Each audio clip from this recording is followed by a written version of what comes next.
മിഖ 4-ാം അധ്യായം. സിയോൻ രക്ഷാകേന്ദ്രം. അന്തിമ നാളുകളിൽ കർത്താവിന്റെ ആലയം സ്ഥിതി ചെയ്യുന്ന മല ഗിരിശൃംഗങ്ങൾക്ക് മുകളിൽ സ്ഥാപിക്കപ്പെടും. കുന്നുകൾക്ക് മുകളിൽ ഉയർത്തപ്പെടും. ജനതകൾ അവിടേക്ക് പ്രവഹിക്കും.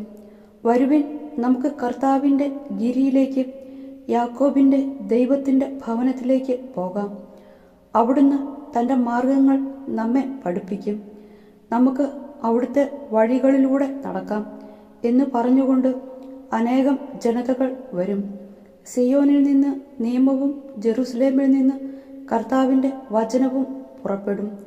അവിടുന്ന് അനേകം ജനതകൾക്കിടയിൽ ന്യായം വിധിക്കും. വിദൂരസ്ഥമായ പ്രബല രാജ്യങ്ങൾക്ക് അവിടുന്ന് വിധിയാളനായിരിക്കും. അവൻ തങ്ങളുടെ വാളുകൾ കൊഴുവായും കുന്തങ്ങൾ വാക്കത്തിയായും രൂപാന്തരപ്പെടുത്തും. ജനം ജനത്തിനെതിരെ വാളുയർത്തുകയില്ല. അവർ മേലിൽ യുദ്ധം അഭ്യസിക്കുകയില്ല. അവരോരോരുത്തരും താന്താങ്ങളുടെ മുന്തിരിത്തോപ്പിലും അത്തിമര ചോട്ടിലുമായിരിക്കും. ആരും അവരെ ഭയപ്പെടുത്തുകയില്ല. സൈന്യങ്ങളുടെ കർത്താവ് അരുളി ചെയ്തിരിക്കുന്നു: എല്ലാ ജനതകളും തങ്ങളുടെ ദൈവത്തിന്റെ നാമത്തിൽ ചരിക്കുന്നു. നാം നമ്മുടെ ദൈവമായ കർത്താവിന്റെ നാമത്തിൽ എന്നെന്നും വ്യാപരിക്കും. കർത്താവ് അരുളി ചെയ്യുന്നു: അന്ന് ഞാൻ മുടന്തരെ ഒരുമിച്ച് കൂട്ടും. ചിതറിക്കപ്പെട്ടവരെയും ഞാൻ പീഡിപ്പിച്ചവരെയും ശേഖരിക്കും.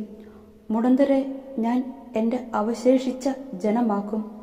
ബഹിഷ്കൃതരെ പ്രബല ജനതയാക്കും. അന്നു മുതൽ എന്നേക്കും സിയോൻ മലയിൽ കർത്താവ് അവരുടെ മേൽ വാഴും. അജഗണത്തിന്റെ ഗോപുരമേ, സിയോൻ പുത്രിയുടെ പർവ്വതമേ, പൂർവകാലത്തെ ആധിപത്യം, ഇസ്രയേൽ പുത്രിയുടെ രാജ്യത്വം നിന്നിലേക്ക് വരും. എന്തേ നീ ഇപ്പോൾ ഉച്ചത്തിൽ കരയുന്നു? നിനക്ക് രാജാവില്ലേ? നിന്റെ ഉപദേഷ്ടാവ് മരിച്ചുപോയോ?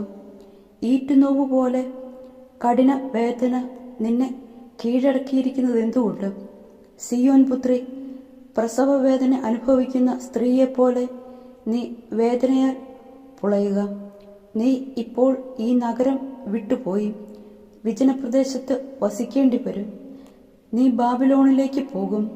അവിടെ വെച്ച് നീ രക്ഷിക്കപ്പെടും. കർത്താവ് നിന്നെ ശത്രുകരങ്ങളിൽ നിന്ന് വീണ്ടെടുക്കും. അനേകം ജനതകൾ നിനക്കെതിരെ സമ്മേളിച്ച് വിളിച്ചു പറയുന്നു: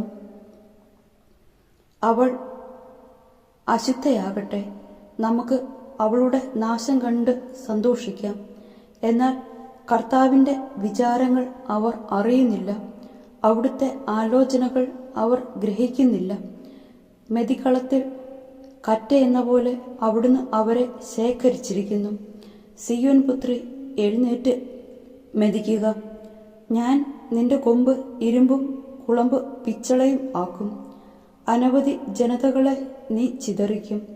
അവരിൽ നിന്നെടുത്ത കൊള്ള മുതൽ നീ കർത്താവിന് അർപ്പിക്കും. അവരുടെ സമ്പത്ത് ഭൂമി മുഴുവൻ്റെയും കർത്താവിന് നീ കാഴ്ചവെക്കും.